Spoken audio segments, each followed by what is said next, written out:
Coutinho's through. Oh!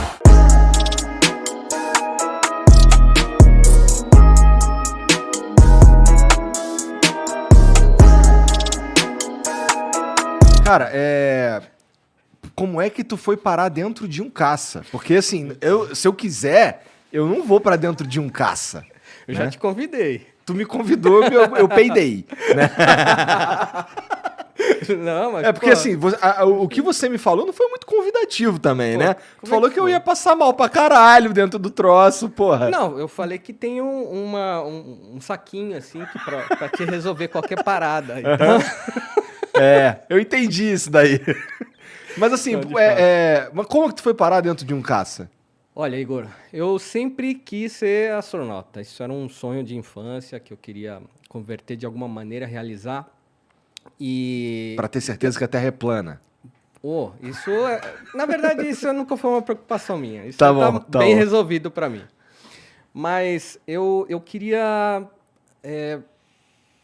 me climatizar nessa coisa do treinamento de astronauta, porque, enfim, aqui no Brasil nós não temos uma escola, um Lyndon Johnson, que nem o Marcos Pontes foi lá nos Estados Unidos. Que é uma escola. Que é uma escola focada para a formação de astronautas e tudo mais, né?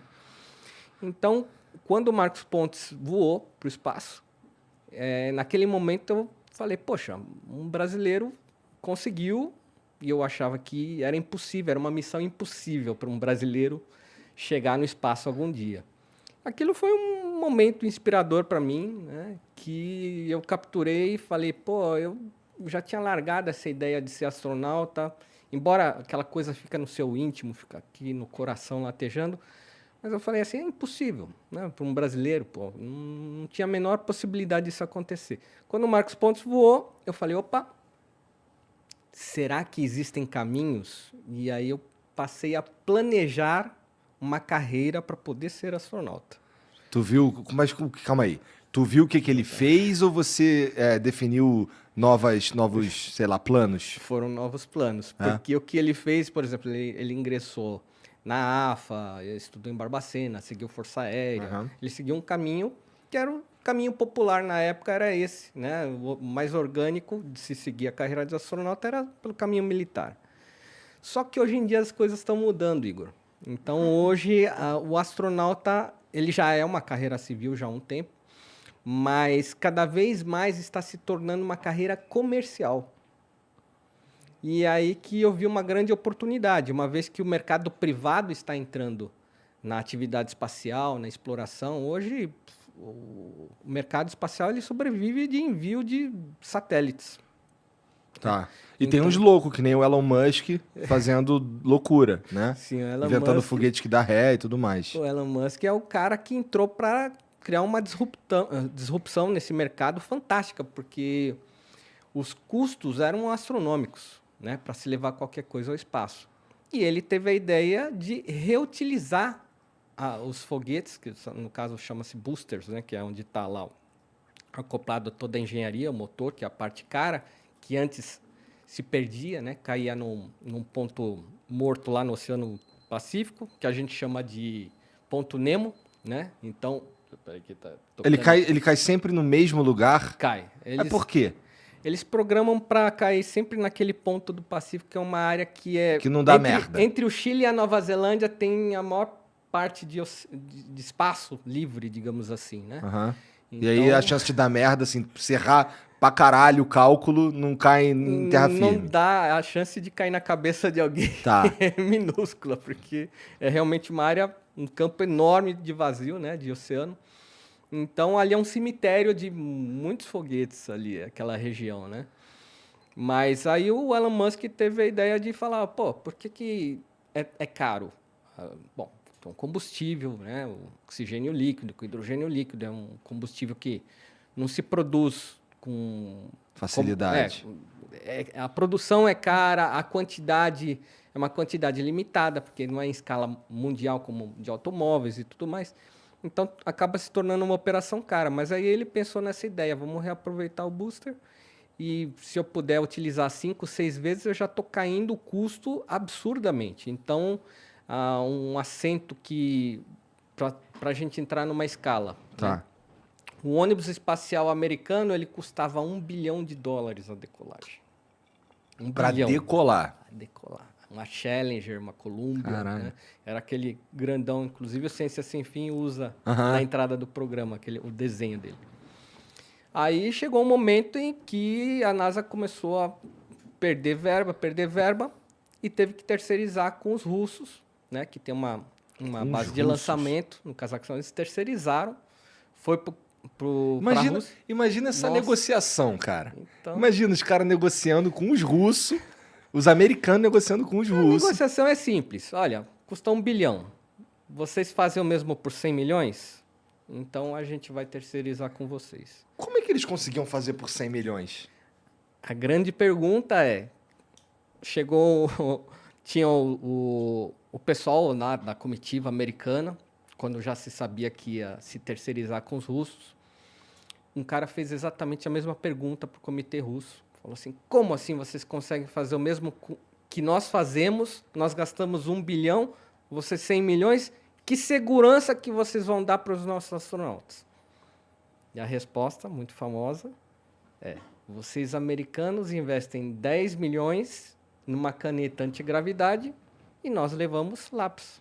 Né? E aí caiu, isso aí ficou muito discutido, né? Entendi. Durante toda Entendi. essa terceirização de programa.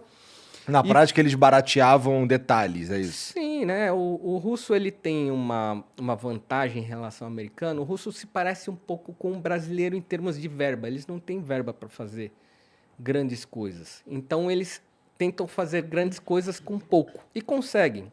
Eles são efetivos. Tanto que as espaçonaves deles têm um índice de acidentes minúsculo, menor até do que dos americanos. Então, por ser um sistema confiável, embora mais antigo, tecnologicamente falando, valia a pena terceirizar. E o Elon Musk, o que fez? Ele falou, pô, não pode ficar na mão dos russos sempre. Existe um mercado americano aqui, vamos dar um jeito disso aqui voltar para a América.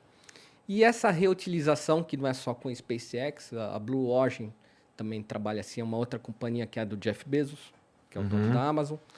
A companhia que eu trabalho, representa, que a Virgin também já trabalha com reutilização de equipamento. Então, passou-se a utilizar esses novos projetos, né, reutilizáveis, e aí isso caiu para uma escala de, por exemplo, hoje uma SpaceX 50 milhões. Entendi. Né, o assento.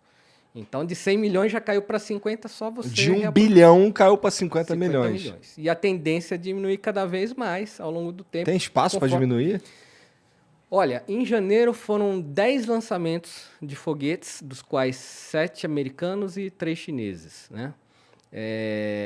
Do jeito que estão acontecendo as operações, e veja, mesmo esse podcast depende de uma estrutura espacial. Né? A internet também tem vários links com satélites e tudo mais.